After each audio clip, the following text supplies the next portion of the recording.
পালিয়ে বেড়ানোর একটা মজা আছে। গন্তব্য জানা থাকলেও পথের গল্পগুলো অজানা। প্রকৃতি আমাদেরকে ডাকলেও আমরা সেই ডাকে সাড়া দিতে পারি না। তাই বলেই এই ব্যস্ত সময়কে সাইডে রেখেই চলে এলাম সমুদ্রে। Hello, this is Rahat Chowdhury, welcome to my new blog. চলুন তাহলে শুরু করা যাক আমাদের সমুদ্রের গল্প। ঢাকা থেকে জনপ্রতি 715 টাকা টিকিট কেটে উঠে পড়লাম কক্সবাজার এক্সপ্রেসে। তবে এই সুবিধার্থে আপনাদেরকে বলে দিই যে কক্সবাজার এই রুটে দুটি ট্রেন পাবেন, একটি হচ্ছে কক্সবাজার এক্সপ্রেস আর একটি হচ্ছে পর্যটক এক্সপ্রেস। যে কোনো শহরে পৌঁছানোর আগে যেমন উত্তেজনা থাকে, কক্সবাজারের জন্য সেটা দ্বিগুণ, কারণ এখানে শহর নেই, আছে শুধু সমুদ্রের বিশালতা। রাত পেরিয়ে ভোরের আলো উঁকি দিতে লাগলো, বাইরের দৃশ্যগুলো একদম চোখে পড়ার মতো। আমি মনে করি কক্সবাজার যাওয়ার জন্য বাস থেকে ট্রেন বেস্ট অপশন। কেন আমি ট্রেন জার্নিকে বেস্ট বললাম সেটা হয়তো আমার ভিডিও দেখে বুঝতে পারছেন।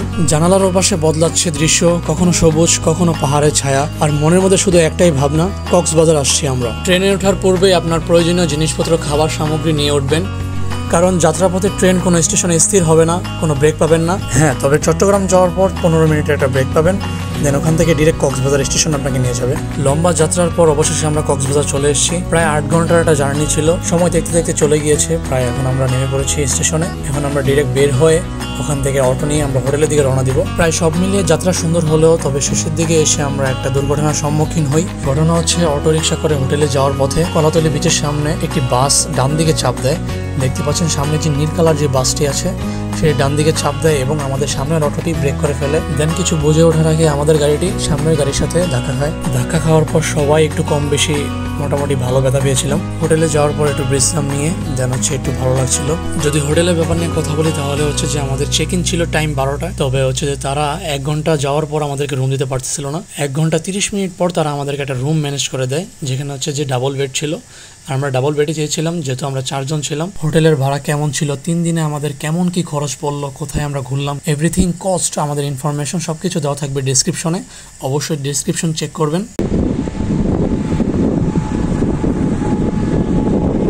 ভিউ এদিকে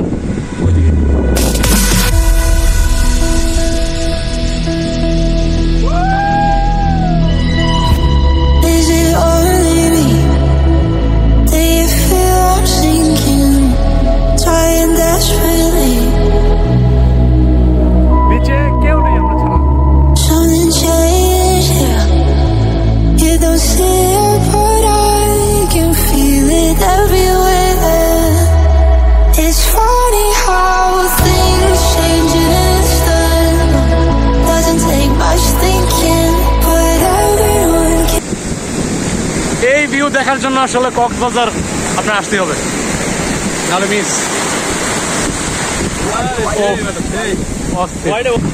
আমরা ইনানি বিচ পার হয়ে আসলাম হচ্ছে পাটুয়া টেক। আর পাটুয়া টেকের ভিউ মানে একটার পর একটা যে ভিউ, যে স্পট, মানে এক কোনোটাতে কম না।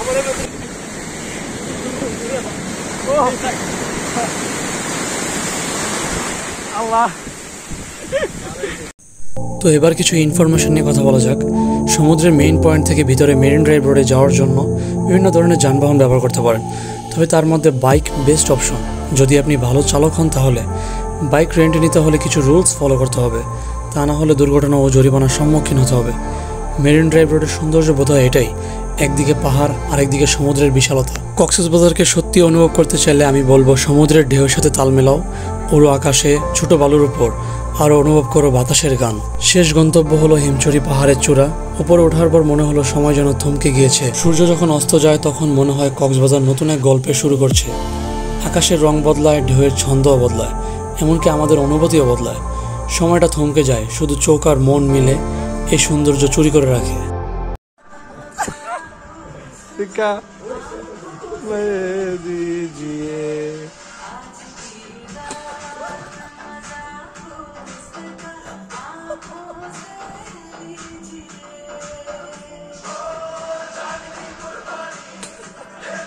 সারাদিন ঘোরাফেরা শেষ করে বিশ্রাম নিয়ে দেন হচ্ছে বিচের পাড়ে মার্কেটে চলে আসলাম। এখানে এসে দেখলাম যে বিভিন্ন ধরনের মাছ আইটেম এখানে আছে, কাঁকড়া, চিংড়ি মাছ, এভরিথিং। যে যেটা খেতে পছন্দ করেন সেটা পাবেন, কিন্তু খেয়াল রাখতে হবে যে এখানে বার্গেনিং নিয়ে। এখানে সব জিনিসেরই দাম বেশি, ভাড়া থেকে শুরু করে কেনাকাটা পর্যন্ত সব জিনিসের।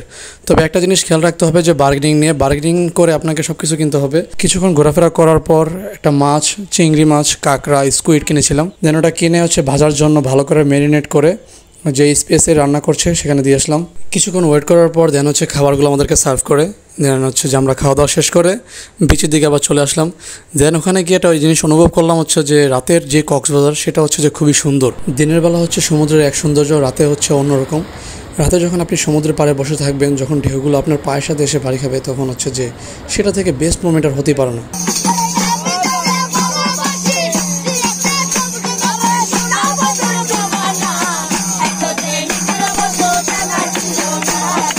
তো ভিউয়ার্স, দেখতে দেখতে ভিডিও শেষের দিকে চলে আসলাম। এখন আমাদের গন্তব্য প্রায় শেষের দিকে। এখন আমরা চলে আসছি কক্সবাজার রেল স্টেশনে। আর ওখানে হচ্ছে দিনের বেলা এত সৌন্দর্য লাগে। এবারে ছোট একটা ট্যুরে কতটুকু আপনাদেরকে দেখাতে পারলাম জানি না, তবে আশা করি আপনাদের কাছে ভালো লেগেছে। ভিডিওটি ভালো লাগলে অবশ্যই লাইক, কমেন্ট অ্যান্ড সাবস্ক্রাইব অবশ্যই করবেন। আসসালামু আলাইকুম।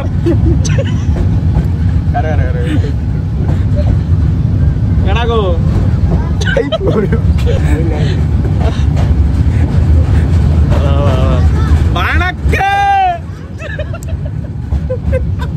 শুভ বন্ধু, ওঠ, ব্লগ শেষ।